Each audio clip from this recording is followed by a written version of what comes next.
NTR, ANR Telugu cinema పరిశ్రమకు వీళ్ళిద్దరూ రెండు కళ్ళు. వీరి నటన ఎంత గొప్పదో తెలుగు ప్రేక్షకులందరికీ బాగా తెలుసు. వీరి నట జీవితం గురించి కానీ వీరి వ్యక్తిత్వ జీవితం గురించి కానీ ఇప్పుడు చర్చించడం లేదు. సినీ ఇండస్ట్రీ గురించే మాట్లాడుకుందాం. ఇప్పుడు ఆంధ్రప్రదేశ్, తెలంగాణని రెండు రాష్ట్రాలుగా విడిపోయినా కూడా తెలుగు సినిమా పరిశ్రమ మాత్రం ఉమ్మడి ఆంధ్రప్రదేశ్ గానే నడుస్తుంది. తెలంగాణ సినిమా పరిశ్రమ, ఆంధ్ర సినిమా పరిశ్రమ అని విడదీయడానికి కొంతమంది మధ్యలో ప్రయత్నించారు. కానీ కొంతమంది సినీ పెద్దల కారణంగా అది వీలు పడలేదు. దాని కారణంగా తెలుగు సినిమా పరిశ్రమ మొత్తం హైదరాబాద్ కేంద్రంగానే నడుస్తున్నాయి. కొంతకాలం క్రితం కూడా ఇదే సమస్య కొనసాగింది. మద్రాస్ నుంచి ఆంధ్రప్రదేశ్ సపరేట్ గా విడిపోయినప్పుడు సినిమా పరిశ్రమ మాత్రం మద్రాస్ లోనే కొనసాగింది. అప్పట్లో కూడా సినిమా పరిశ్రమ మొత్తం హైదరాబాద్ కి వచ్చేయాలి అనే డిమాండ్లు మొదలయ్యాయి. మన రాష్ట్రం, మన తెలుగు గడ్డ, మన సినిమాలు అంటూ చాలా కామెంట్స్ వచ్చాయి. అప్పట్లో సినిమా పరిశ్రమ హైదరాబాద్ కి రావాలి అని గట్టిగా ప్రయత్నం చేసింది అక్కినేని నాగేశ్వరరావు గారే. మొట్టమొదట చెన్నై నుంచి హైదరాబాద్ కు వచ్చిన అగ్ర నటుడు కూడా అక్కినేని నాగేశ్వరరావు గారే. అసలు ఆ సమయంలో నిజంగా ఏం జరిగింది? అక్కినేని నిజంగానే సినిమా పరిశ్రమ కోసం హైదరాబాద్ కి వచ్చారా? కుటుంబ అవసరాల కోసం వచ్చారా? ఎన్టీఆర్ కి చెప్తే ఎన్టీఆర్ హైదరాబాద్ కి ఎందుకు రానన్నారు? అప్పట్లో అక్కినేని చేసిన ఒక ప్రకటన మద్రాస్ లో ఉన్న తెలుగు నటులను ఏ విధంగా ఇబ్బందులకు గురి చేసింది? కొండవీటి సింహం సినిమా విడుదల సమయంలో మద్రాస్ లో జరిగిన రభస ఏంటి? ఇప్పుడే మనం అవన్నీ తెలుసుకుందాం. దక్షిణ భారతదేశంలో సినీ పరిశ్రమ అనగానే ముందుగా మద్రాస్ పేరే వినబడేది. తెలుగు, తమిళం, మలయాళం, కన్నడ వంటి భాషా చిత్రాలు అన్ని కూడా మద్రాస్ కేంద్రంగా చిత్రాలను నిర్మించేవారు. ఇతర భాషా నటులు కూడా మద్రాస్ కి వచ్చి సినిమాలు తీస్తూ ఉండేవారు. ఇక చాలా మంది అగ్ర నటులు మద్రాస్ లో స్థిరపడిపోయారు. 1956వ సంవత్సరంలో తమిళనాడు రాష్ట్రం నుంచి ఆంధ్రప్రదేశ్ రాష్ట్రం విడిపోయినా కూడా సినిమాల నిర్మాణం మాత్రం హైదరాబాద్ కేంద్రంగానే జరగలేదు. 1962వ సంవత్సరం నుంచి హైదరాబాద్ లో సినిమాలు తీయడం మొదలుపెట్టారు. 1970వ సంవత్సరం నుంచి ఆంధ్రప్రదేశ్ కి సినిమా కేంద్రం ప్రత్యేకంగా ఉండాలని, ఆంధ్రప్రదేశ్ లోని సినిమాలు నిర్మించాలని, ఆంధ్రప్రదేశ్ సినిమాకి ప్రత్యేక గుర్తింపు ఉండాలని ఎంతో మంది హీరోలు పోరాటం చేశారు. అప్పటి మాజీ ముఖ్యమంత్రి బెజవాడ గోపాలరెడ్డి మంతనాలు జరిపించారు. 1973వ సంవత్సరంలో ఆనాటి ముఖ్యమంత్రి జలగం వెంగళరావు గారి చొరవతో హైదరాబాద్ లో స్థలం కేటాయించడంతో 1975వ సంవత్సరంలో అక్కినేని నాగేశ్వరరావు గారు అన్నపూర్ణ స్టూడియోస్ ని ప్రారంభించారు. పెద్ద పెద్ద బండరాలు, కొండలు ఉన్న ఆ స్థలాన్ని చదును చేయడానికి దాదాపు 2 సంవత్సరాల సమయం పట్టింది. మొత్తం సువిశాలమైన 22 ఎకరాల స్థలంలో అన్నపూర్ణ స్టూడియోస్ నిర్మించడానికి అక్కినేని నాగేశ్వరరావు గారు ఎంతో శ్రద్ధ తీసుకున్నారు. ఒక పక్క నిర్మాణ పనులు జరుగుతూనే ఉండగా మరోపక్క 1976వ సంవత్సరం జనవరి 14వ తేదీన ఆనాటి ముఖ్యమంత్రి ఫక్కు ఉద్దీన్ అలీ అహ్మద్ చేతుల మీదుగా అన్నపూర్ణ స్టూడియోస్ ప్రారంభోత్సవం జరిపించారు. 11,000 చదరపు మీటర్ల విస్తీర్ణంలో మొదటి అంతస్తు పూర్తయింది.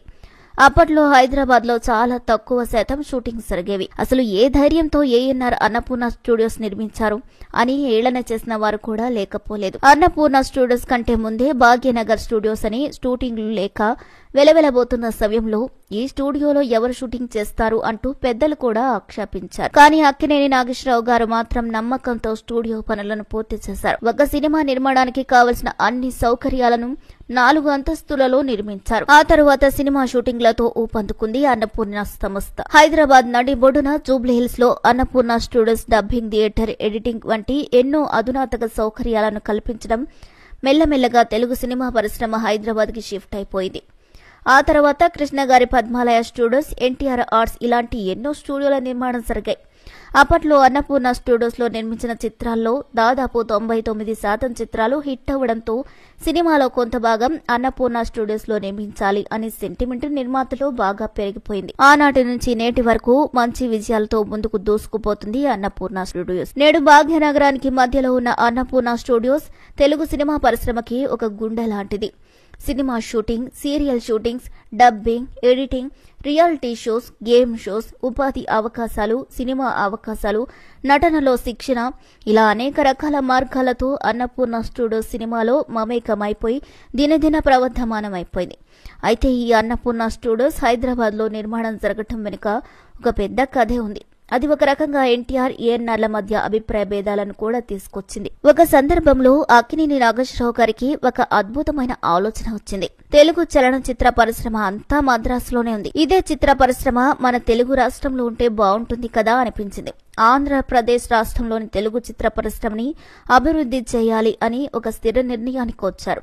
ఆ రోజుల్లోనే హైదరాబాద్ లో ఉన్న సారథి స్టూడియోస్ లో చిత్రాలు నిర్మించేవాళ్లు లేక నష్టాల బాటలో ఉంది. మూసేయడానికి కూడా సిద్ధంగా ఉంది. అదే సమయంలో అన్నపూర్ణ అధినేత దుగ్గుపాటి మధుసూదన్ రావు గారు స్టూడియో మూతపడకుండా 2 సినిమాలో అక్కినేని గారితో అదే స్టూడియోలో తీశారు. ఆ సంఘటనతో అక్కినేని నాగేశ్వరరావు గారు నేనే కనుక హైదరాబాద్ లో స్థిరపడితే నాతో సినిమాలు తీసే నిర్మాతలు హైదరాబాద్ వచ్చి ఇక్కడే సినిమాలు తీస్తారు. ఈ రకంగా తెలుగు చిత్ర పరిశ్రమ హైదరాబాద్ లో స్థిరపడుతుంది అనే అభిప్రాయానికి వచ్చారు ఏఎన్ఆర్. మద్రాసు నుంచి హైదరాబాద్ కి శాశ్వతంగా మకాం మార్చడానికి నిర్ణయించుకున్నారు. 1963 సంవత్సరం మార్చి 7వ తేదీన జర్నలిస్ట్ అందరినీ పిలిచి ఒక పెద్ద విందు ఏర్పాటు చేసి తాను తన కుటుంబం సపరివార సమేతంగా మద్రాసు నుంచి హైదరాబాద్ కి తరలి వెళ్తున్నాము అని ఒక ప్రకటన అయితే చేశారు. 1944వ సంవత్సరం చలనచిత్ర పరిశ్రమకు నటించడానికి వచ్చి హైదరాబాద్ లో స్థిరపడిపోయిన అక్కినేని నాగేశ్వరరావు గారు 1963వ సంవత్సరం మే నెలలో భాగ్యనగరానికి తరలివచ్చారు. పంజాగుట్టలో ఒక అద్దె ఇంట్లో దిగారు. ఏఎన్ఆర్ చేసిన ఈ పనిని ఎంతో మంది హర్షించారు, కొంతమంది విమర్శించారు కూడా. అయినా అక్కినేని మాత్రం జంకలేదు. ఆంధ్రప్రదేశ్ లో తెలుగు చిత్ర పరిశ్రమ అభివృద్ధి చేయడానికి వచ్చిన అక్కినేనికి ఆంధ్రప్రదేశ్ ప్రభుత్వం సాదర స్వాగతం పలికింది. తెలుగు చిత్ర పరిశ్రమకు మంచి రోజులంటూ అక్కినేని మార్చడం గురించి తెలుగు పేపర్ల వాళ్లు అద్భుతంగా రాశారు. ఆయనతో పార్టీ ఆయనతో చిత్రాలు నిర్మించే కొంతమంది నిర్మాతలు కూడా హైదరాబాద్ కి మకాం మార్చారు. 2 దశాబ్దాల పాటు అనుభవం ఉన్నటువంటి నటుడిగా చలనచిత్ర పరిశ్రమ అభివృద్ధికై అక్కినేని అనేక సూచనలను ఒక మెమరాండం రూపంలో ఆంధ్రప్రదేశ్ ప్రభుత్వానికి అందించారు. ఇక్కడ వరకు అంతా బాగానే జరిగింది. కానీ అక్కినేని మద్రాసు నుంచి హైదరాబాద్ వెళ్తూ ఒక ప్రకటన చేశారు. ఆ ప్రకటన కారణంగా మద్రాసులోనే ఉన్న తెలుగు నటులైన ఎన్టీఆర్, ఎస్వీఆర్ లాంటి అగ్రనటులు కూడా ఇబ్బందుల పాలు చేసింది.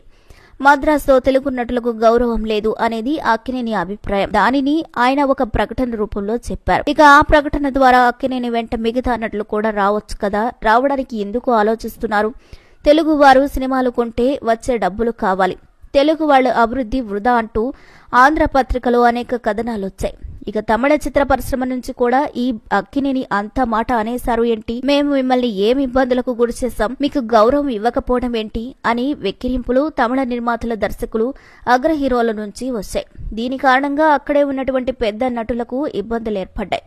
తప్పనిసరి పరిస్థితులలో ఈ వివాదానికి తెరతీయాల్సిన సమయం కూడా వచ్చింది. ఇక అగ్ర హీరోలో ఒకరైన ఎన్టీఆర్ గారు అయితే తను అప్పట్లో ఎందుకు ఆంధ్రాకి రాను అన్నాను అనే విషయం గురించి తన అభిమానులకు ఒక లేఖ కూడా రాయాల్సిన పరిస్థితి ఏర్పడింది. నేను ఒక్కడినే వస్తే సరిపోదు, ఇక్కడ మేకప్ మ్యాన్ నుంచి కెమెరామెన్ వరకు ఎంతో మంది పనిచేస్తున్నారు, వారి అందరికీ ఉపాధి గురించి కూడా ఆలోచించాలి. వారందరూ హైదరాబాద్ కి వస్తేనే తెలుగు చలనచిత్రం వచ్చినట్టు చాలా విషయాలను వివరిస్తూ అనేక సార్లు ఎన్టీఆర్ లేఖ రాశారు. అదే సమయంలో 1964వ సంవత్సరం మార్చి 3వ వారంలో అప్పటి ఆంధ్రప్రదేశ్ ముఖ్యమంత్రి కాసు బ్రహ్మానందం రెడ్డి మద్రాసుకు వచ్చారు. మద్రాసులోని సినీ పరిశ్రమ ప్రముఖులందరూ కూడా ఆయన కలిశారు. మద్రాసులోని విజయ గార్డెన్స్ లో ఆయనకు సన్మానం కూడా చేశారు. అదే వేదిక పైన ఎస్వి రంగారావు గారు చలనచిత్ర పరిశ్రమ తరపున ఒక వినతి పత్రాన్ని చదివి వినిపించారు. ఆ వినతి పత్రం గురించి ఇక్కడ తెలుసుకుందాం. అధ్యక్ష, ఆంధ్రప్రదేశ్ గౌరవ ముఖ్యమంత్రి వర్యులు కాసు బ్రహ్మానందం రెడ్డి గారికి నమస్కారం. నేడు చాలా శుభదినం. బ్రహ్మానందం రెడ్డి గారు మద్రాస్ కి విచ్చేయడం ఇదే ప్రథమం. అది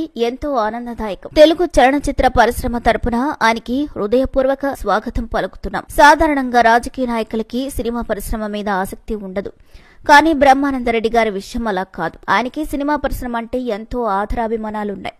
ఈ పరిశ్రమ అభివృద్ధి చేయడానికి ఆయన ఎన్నో కార్యక్రమాలను చేపడుతున్నారు. సినీ పరిశ్రమ అభివృద్ధి అనే ఆకాంక్షని ఆయన ఆచరణలో పెట్టే ప్రయత్నం చేస్తున్నారు. అందుకు వారిని ప్రత్యేకంగా అభినందిస్తున్నాం. శ్రీ బ్రహ్మానందం రెడ్డి గారు హైదరాబాద్ లో సినీ పరిశ్రమ అభివృద్ధికి ఆంధ్ర ప్రభుత్వం నడుం కట్టింది అని విన్నప్పుడు ఆనందంతో పొంగిపోయాం. ఇతర రాష్ట్ర ప్రభుత్వాలకు ఆంధ్రప్రదేశ్ ప్రభుత్వం ఆదర్శమవుతుంది అని గర్వపడ్డాం. అభివృద్ధి పథకాలను వేసే ముందు సినీ పరిశ్రమలో పెద్దలను, అనుభవజ్ఞులను పిలిపించి ప్రభుత్వం వారితో సంప్రదిస్తుంది అని ఆశపడ్డాను. కానీ దురదృష్టవశాత్తు అలా జరగలేదు. మమ్మల్ని సంప్రదించలేదు అని మేము చిన్నబుచ్చుకోలేదు. ఆంధ్రప్రదేశ్ ప్రభుత్వం చేసిన నిర్ణయాలను, వారి ఔదార్యాన్ని సూచిస్తున్నాయి. కానీ వారు తలపెట్టిన కార్యక్రమాలు నిజంగా చిన్న స్థాయి నుంచి మేలు చేస్తున్నాయి అనేది సందేహాస్పదం. హైదరాబాద్ లో తీసిన ప్రతి చిత్రానికి 50,000 ఇస్తున్నామని చెప్పారు. ఈ సహాయాన్ని వినియోగించుకోవడం కోసం ఇక్కడ కొందరు నిర్మాతలు ఉత్సాహంతో ముందుకొచ్చారు.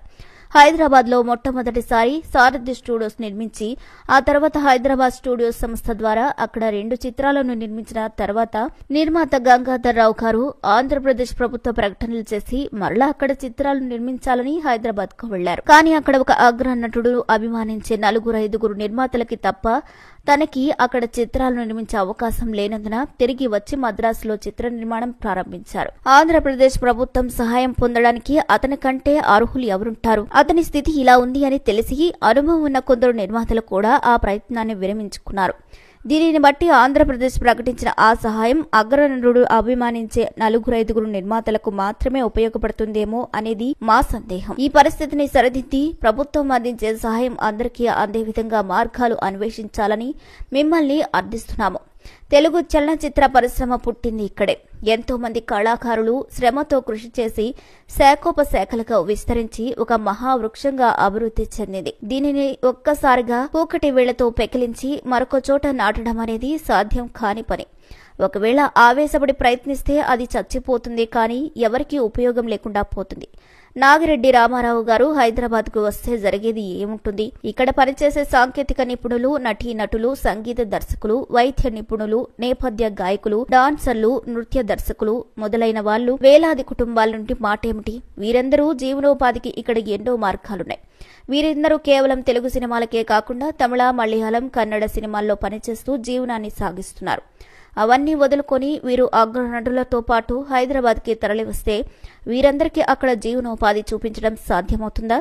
శ్రీ బ్రహ్మానందం రెడ్డి గారు, మీరు అనుభవజ్ఞులు, కళా అభిమానంతో, సేవా దృక్పథంతో మీరు చేస్తున్న ఈ ఉద్యమం మా అభివృద్ధి కోసమే అని మాకు తెలియదా? కానీ వెంటనే మేము హైదరాబాద్ కి కథలు రావాలి అంటే ఇన్ని సాధక బాధలున్నాయి. సానుభూతితో సావకాశంకు పరిశీలించి ఇవి మీకు అర్థం కానివి కావు. వీటన్నింటినీ మెరుగుపరిచి మాకు ఆంధ్ర అభిమానం లేదని, హైదరాబాద్ లో చలనచిత్ర పరిశ్రమ అభివృద్ధి మేము వ్యతిరేకమని కొంతమంది స్వార్థపరులు దుష్ప్రచారం చేస్తున్నారు. మేము చేసే చిత్రాలకు ఆయువు పట్టు అయిన ఆంధ్ర ప్రజల మనసులను అసత్యాలతో, విష ప్రచారాలతో కలుషితం చేస్తున్నారు.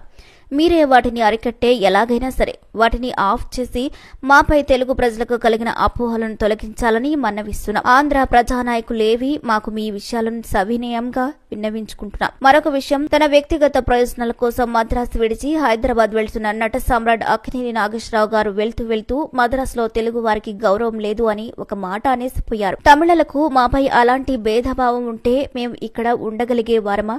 ఈ పరిశ్రమ ఇంత ఉన్నత స్థాయికి వచ్చేదా? అసలు ఆ మాట అక్కినేని అంతటి వారు అయినా ఉండేవారా? ఇక్కడ తెలుగు, తమిళ అనే భేదాలు లేవు. మేము తెలుగు వారము అని చెప్తే తప్ప తెలుగు వాళ్లకు గుర్తురానంతగా అన్యోన్యంగా ఒకే కుటుంబంగా ఇక్కడంతా మేము కలిసిమెలిసి బతుకుతున్నాం. భాషా భేదాలు, విచక్షణ ఏ మాత్రం చూపించకుండా మద్రాసు ప్రభుత్వం విశాల హృదయంతో మమ్మల్ని ఆదరిస్తుంది. ఇటువంటి సమయంలో బాధ్యతారహితంగా మద్రాసులో తెలుగు వారికి గౌరవం లేదు అని నట సామ్రాట్ అక్కినేని నాగేశ్వరరావు గారు ఒక నిప్పురవ్వ వేసిపోయారు. మేము దానిని వేరిపారేశాము. అసలు ఆయన ఇక్కడి నుంచి ఎందుకు వెళ్లారు ఆయనకి తెలుసు. తెలుగు సినిమా పరిశ్రమకు తెలుసు. ఎక్కడున్నా ఆయన కూడా బాగుండాలి అని మేము అంతా కోరుకుంటున్నాం. మా ఆహ్వానాన్ని మన్నించి మాకు ఈ అవకాశం ఇచ్చినందుకు మా హృదయపూర్వక కృతజ్ఞతాభినందనలు అర్పించుకుంటున్నాము. ఇట్లు తెలుగు చలనచిత్ర పరిశ్రమ సభ్యులు. ఇది ఆనాటి తెలుగు చిత్ర పరిశ్రమ సభ్యులు ఆంధ్రప్రదేశ్ ప్రభుత్వానికి విన్నవించుకున్న విన్నపము. ఈ విన్నపం చూస్తే సమంజసంగానే అనిపిస్తుంది కూడా. ఆ తర్వాత జరిగిన పరిణామాల కారణంగా తెలుగు చలనచిత్ర పరిశ్రమ మెల్లమెల్లగా హైదరాబాద్ కి వచ్చేసింది. అందరికంటే ముందే హైదరాబాద్ వచ్చారు కనుక అక్కినేని ఆ విషయంలో చాలా లాభపడ్డారు. ఆ రోజుల్లో ఈ విషయంపై ఎన్టీఆర్ ని ఇరుకున పెట్టినందుకు గాను ఎన్టీఆర్ అభిమానులు ఏఎన్ఆర్ పై చాలా కోపంగా కూడా ఉన్నారు. 1981వ సంవత్సరంలో ఎన్టీఆర్ రాఘవేంద్రరావు గారి కాంబినేషన్ లో కొండవీటి సింహం విడుదలైంది. ఆ సినిమా బ్లాక్ బస్టర్ హిట్ అయింది. ఆ సినిమాకి 100 రోజుల ఫంక్షన్ కూడా జరిగింది. ఆ ఫంక్షన్ కి ముఖ్య అతిథిగా అక్కినేని నాగేశ్వరరావు గారే వచ్చారు. ఏఎన్ఆర్ మాట్లాడుతున్నప్పుడు కొంతమంది ఎన్టీఆర్ అభిమానులు ఏఎన్ఆర్ డౌన్ డౌన్ అంటూ నినాదాలు చేశారు. ఆ నినాదాలకు గాను అదే వేదికపైన ఉన్న అక్కినేని నాగేశ్వరరావు గారు వివరణ ఇచ్చారు. ఆ వివరణ గురించి ఇప్పుడు యథాతథంగా తెలుసుకుందాం. ఇక్కడ కొంతమంది డౌన్ డౌన్ అని అరిచారు. వారికి ఎందుకు అలా అన్నారో నాకు తెలుసు. నేను ఎన్టీ రామారావు గారు చాలా సన్నిహితులం. ఏది చేసినా ఇద్దరం కలిసే చేస్తాం. నేను మద్రాసు నుంచి హైదరాబాద్ కు తరలి వెళ్లేటప్పుడు ఆయన నేను కలిసే నా పిల్లల చదువుల కోసం నేను హైదరాబాద్ కి వెళ్తున్నాను అని, ఇక మీదట పరిశ్రమ నుంచి రిటైర్ అవుతున్నాను అని కూడా చెప్పాను. ఆ మాట విన్న ఎన్టీఆర్ వెళ్తే వెళ్లావు, కానీ రిటైర్ అవ్వడం మంచిది కాదు. ఆర్టిస్ట్ కి రిటైర్మెంట్ అనేది ఉండదు. నేను తర్వాత ఆలోచించాను. రిటైర్డ్ ఇవ్వాలి అనే ఆలోచనను విరమించుకున్నాను. ప్రేక్షకులు ఆదరించినంత కాలం నటిస్తూనే ఉంటాను. ఇంతకు ముందు ప్రసాదరావు గారు మాట్లాడుతూ మా ఇద్దరిని 2 సింహాలు అన్నారు. రామారావు గారు సింహమేమో కానీ నేను మాత్రం కాదు. నా పర్సనాలిటీ దానికి సరిపోదు. సింహాన్ని కాకపోయినా మరొకటి మాత్రం ఖాయం. కొండవీటి సింహం చిత్రంలో దర్శకుడు రాఘవేంద్రరావు గారు ఎన్నో జిమిక్స్ చేశారు. ప్రేక్షకులను ఆకట్టుకునే పట్లు వారిని బాగా తెలుసు. వారి పట్లు వీరికి, వీరి పట్లు వారికి బాగా తెలుసు. ఈ చిత్రంలో నటించిన జయంతి విషయం చాలా ఆశ్చర్యంగా ఉంటుంది. ముసలివాళ్లమైన కుర్రవాళ్లలాగా మేము గంతులేస్తూ ఉంటే కుర్రదైన ఆ అమ్మాయి ముసలి వేషం వేసి శబాష్ అనిపించుకుంది అని అక్కినేని మాట్లాడారు. ఈ వివరణ బట్టి చూస్తే పిల్లల చదువుల కోసమే అక్కినేని హైదరాబాద్ కు వచ్చారు అన్నది నిజం. అయితే వెళ్తూ వెళ్తూ అక్కినేని అన్న ఆ మాట కారణంగా అక్కడున్న వారు చాలా ఇబ్బందులు పడ్డారు. కానీ తరువాత కాలంలో వాళ్ళు అందరూ కూడా హైదరాబాద్కే వచ్చారు. అలా రావడం వల్ల హైదరాబాద్ లో తెలుగు చలనచిత్ర పరిశ్రమ అభివృద్ధి జరిగిందని చెప్పొచ్చు. ఒకవేళ రాకపోయి ఉంటే చిత్ర పరిశ్రమ మరికొంతకాలం మద్రాసులోనే ఉండేదేమో. ఇది మద్రాసు నుండి హైదరాబాద్ కు తెలుగు చలనచిత్ర పరిశ్రమ వెనకాల ఉన్న కథ. ఈ వీడియోపై మీ అభిప్రాయాన్ని కామెంట్స్ ద్వారా తెలియజేయండి. మరిన్ని అప్డేట్స్ కోసం మా ఛానల్ ని లైక్ చేయండి, షేర్ చేయండి, సబ్స్క్రైబ్ చేయండి.